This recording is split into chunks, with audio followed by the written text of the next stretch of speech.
Welcome to Boxing During Dinner, episode 42. We made it. It's a Jackie Robinson, Mariano Rivera special. And this number is 42. We're undefeated like Floyd Mayweather. With wait, no, he never had a draw. We're just still undefeated. Yep, 42 in a row. Except almost that Carlos Hernandez fight where he hurt his hand. That could have been. That could have been one, but no, it's 42. So we're here. Last episode for David here in Miami For a little while. At least for now. Until he realizes he's gonna come back to Miami. But next week we'll have our split show. Today we're eating Starbucks. David already ate his sandwich. Yeah, I was really He hungry couldn't wait. Yeah. And there's a secret, let you guys in on it because you're loyal fans and you watch every week. Today it's boxing during breakfast. Yeah. Because it is morning time. It is true. When we're recording Actually, this. no, it's so, not. It's 12:01. Oh wow! But when we started this, it was breakfast. Now boxing. it might be boxing during lunch. It's boxing during brunch. During brunch, exactly. Thank you. But we're gonna begin with the great heavyweight fight. Yeah. From this weekend. I mean, this fight really put a spark into the division. It set some fire. Two big name fighters. Two big name fighters, and David, it was more than I expected. It was such a great fight, and you are thinking about David Haye and Dereck Chisora, right? Yeah. There was another fight this weekend? I don't think there was. Oh yeah, Chris Arreola fought last night. You're right. Yeah. So no. All kidding aside, after the Vitaly Klitschko Dereck Chisora fight, which actually was not bad. I was actually into the fight because Chisora, unlike David Haye, came out and fought. He gave it an all-out effort. He hit Klitschko with some good shots, but as you know, if Klitschko took Lennox Lewis's punch years ago, he wasn't going to get knocked out by Dereck Chisora. Of course not. But, I got to give a lot of credit to him because I think if you want to compare, and what we will in a second, David Haye and Dereck Chisora, if you compare David Haye's performance against Vladimir Klitschko, it's a guy who had a better skill set, I think, than Dereck Chisora, but who didn't utilize it and then blamed it on a pinky toe. You take Dereck Chisora, who had a lot of bluster ahead of the fight about slapping Klitschko in the face at the weigh-in and stuff like that. And I think that might be David Haye calling. Alex, don't take it. We don't. He might glass us. He might glass us, but Dereck Chisora made the most out of his opportunity. He took the fight to Vitaly Klitschko. There's another story here, which is what happened to Vitaly Klitschko's jab, which I think is the biggest storyline of the fight because it was ineffective when he used it, and when he used it, it was rarely. They were saying there was a possibility that his left hand was injured. But like you said, I mean, hats off to Chisora, and for what it's worth in the heavyweight division in 2012. This guy did more in a loss to Vitaly Klitschko than most fighters in the division have done with wins. Yep. He's lost 3 in a row to Tyson Fury. He lost to Helenius, and he lost to Klitschko. And his stock is higher than ever. And I mean, I guess it says a lot about the heavyweight division when we're talking about a guy with 3 straight losses as being, the next best heavyweight after the Klitschkos, but. In reality, in the sad reality of things, it is. But when we mentioned David Haye earlier, for those that didn't watch it, please go online and look at the David Haye Chisora brawl after the Klitschko fight during the press conference. Last night. It was amazing. It was amazing TV. It was funny. Vitaly Klitschko had a nice laugh. He's just there as the elder statesman, as a champion, and he's just laughing at everything that's going on. But David, you got to agree that Chisora and David Haye may be the most exciting fight that could be made in the division. I think so. I mean, since we'll never see Vitaly versus Vladimir, which is the only fight that people clamor for in this division. And what's interesting too is after this fight ended, and even about halfway through, I was like, Chisora's not going to win this fight. But he's made a statement that he's a force to be reckoned with, among the rest of the heavyweights. And as the fight started to wear on, I was like, man, him and Haye are both from England. What a fight that would be to have these two, heavyweights from the same country go at it. Lo and behold, we didn't have to wait too long for that to happen. At the post-fight press conference, this total melee breaks out where David Haye's manager, Adam Booth, has his head split open by what he says was somebody hitting him in the head with a glass bottle.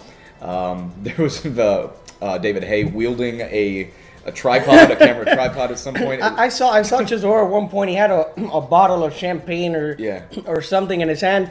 But Let's hope the fight is made because, I mean, Chisora did threaten to kill David Haye. Numerous times by either shooting him or lighting him on fire. Or lighting him on fire. So, Dereck, do not do that. Yeah. You know, wait till this fight is made because it might be an exciting fight. But also last night, you know, if you want to go into bigger names, into more significant names at least, Paul Williams and Ishida fought last night. I'm still, like, really stumped on how to properly pronounce Nobuhiro. Nobuhiro. Well, Nobuhiro, yeah. I said it like I was Spanish. He's not Latin. Oye, Nobuhiro. El Guarajiro. It was a one-sided fight. Paul Williams, you know, he boxed a little better. He I guess silenced some of his critics. But David, he left that margin for error, which we were talking about it right before the show, that if he does fight a big puncher in the division, he will probably get knocked out. Yeah, it's, you know, the thing is, the story, a lot of people wondered if Paul Williams was a shot fighter. I don't think he's a shot fighter. I think in a lot of ways he's the same fighter, but that does not mean that he's a good fighter. And like we said, Ishida hit Paul Williams with a lot of clean shots during this fight. If they had come from somebody who had more than 9 knockouts to his professional credit, we might be looking at a fight that has a little bit of a different outcome. Paul Williams, though, as has always been the case, doesn't defend himself, but he, because of his volume punching, uses his offense as his defense. He always makes for exciting fights, and for as long as he's stepping into the ring, I will watch. But if it comes to fighting the top, echelon at 154, which I think is one of the most stacked divisions in boxing now, I don't think that Paul Williams is any longer on that class of fighter because of the amount of punishment that he takes in order to return punches. So the Punisher takes a lot of punishment in the division. Yeah. You don't think he wins another title in his career? At least a significant title. Yeah, I mean, if in a significant title, I mean, there's guys like Cornelius Bundridge who, I think he, could take a title from. But yeah, for fighting at the elite level in the sport, which is what people thought of him as just 2 short years ago, even going into the rematch with Sergio Martinez, he's not at that level, in my opinion. And also on the same card, Tavoris Cloud had to go through hell against Gabriel Campillo, and after a few excellent performances by Cloud, against the likes of Glenn Johnson, he steps into the ring against this guy. It looked like he had him out in the first round. Yeah. This guy battled back, and to a lot of people, the majority of people think he won the fight. Yeah, it was a really tough call. Gabriel Campillo came out, and he's been known best in his career as the guy coming out on the wrong side of some decisions that he should have won, and unfortunately, he added another one last night. I am of the group that believes that this was definitely a fight that Campillo won, but in the defense of Tavoris Cloud, you've got a guy who drops his opponent twice in the first round off of brutal right hands. So that to me is a 10-7 round right off the bat. If he comes back and wins 3 other rounds at some point during the fight, you're looking at a draw. There's an argument that can be made that he did win at least 3 rounds throughout the rest of the fight. But the scorecards that were turned in, to me, were inexcusable. Yeah. When one fighter had Tavoris Cloud winning 116-110, because the fact of the matter is that after round 1, Campillo controlled this fight by a wide margin, in my opinion. And it was kind of similar to the Pacquiao-Marquez fight, the first fight. Exactly, where Marquez fought himself all the way back to a draw. Unfortunately, Campillo didn't have the same opportunity. I think he outclassed Tavoris Cloud almost from sunup to sundown in that fight last night. A tremendous combination puncher, with the exception of the first round, showed quite a sturdy chin because Cloud landed quite a few heavy punches on him during the fight. And unfortunately, I hope what's been happening lately will happen for Campillo, which is he makes a good showing in a poor decision, not in his favor, but still gets a good fight on the other side, and we'll see. Yeah, hopefully he gets a rematch against Tavoris Cloud. It's definitely a fight that I'll watch. But David, every week here on Boxing during dinner or breakfast or brunch, we talk about Mayweather and Pacquiao. It's a fight everybody wants to see. It's a fight that everybody's excited. People that are into boxing, people that aren't into boxing, know who these two are. Well, this week a fight was signed that every boxing fan in the world is excited about. They can't wait to the fight. They can't wait till April to see this fight. And you're not gonna hear it on ESPN. You're not gonna hear it on read about it on TMZ or the mainstream sites that non-boxing fans would read. But Brandon Rios and Yuri Ortiz Gamboa, mean, these are two of the top prospects in boxing, Yep. and they're gonna step into the ring and do this. I'm gonna take something from Max Kellerman right now and say this has the potential to be a modern boxing classic. When I saw that, for starters, when I heard it was a rumor, I was like, wow, this is one of those fights that people usually dream about and talk about, but boxing fans get disappointed with stuff not coming to fruition all the time. Lo and behold, this fight is signed at 135 pounds. I'm going through puberty. That's how excited I am. Gamboa is jumping up 2 weight classes, 9 pounds, in total from 126 to 135, to take on arguably the hardest, volume puncher in the division at 135. I can't wait. I cannot wait to see this fight. This has the potential to be a Meldrick Taylor, Julio Cesar Chavez type of fight. Gamboa is going up two divisions, which Meldrick Taylor didn't have to do at the time. So it'll be tougher for Gamboa against arguably one of the hardest hitting fighters in all of boxing. But he has to follow that game plan, the Meldrick Taylor game plan. Come in, throw some punches, and move out. But as we saw in that Meldrick Taylor fight, for every 10 punches Taylor landed, Chavez would land 2, but those 2 did more damage than Taylor's 10. And this might be the case in this fight. And, we're going to have time to predict this fight time and time again. Our predictions might change. But I just can't help but see Brandon Rios win in a tough fight just because of that power punch. The X factor here has got to be Gamboa's chin, because he's been tested quite a few. He's been down 4 times in his professional career. Can Gamboa handle the punch of a full-fledged 135-pounder, not just once or twice, but over the course of 12 rounds? Because I don't see a knockout, in Gamboa's favor. I think, he's a powerful hitter. Absolutely not. But Brandon Rios is built of rock, when it comes to his chin, and that's going to be the real test. Gamboa can be disciplined when he wants to be.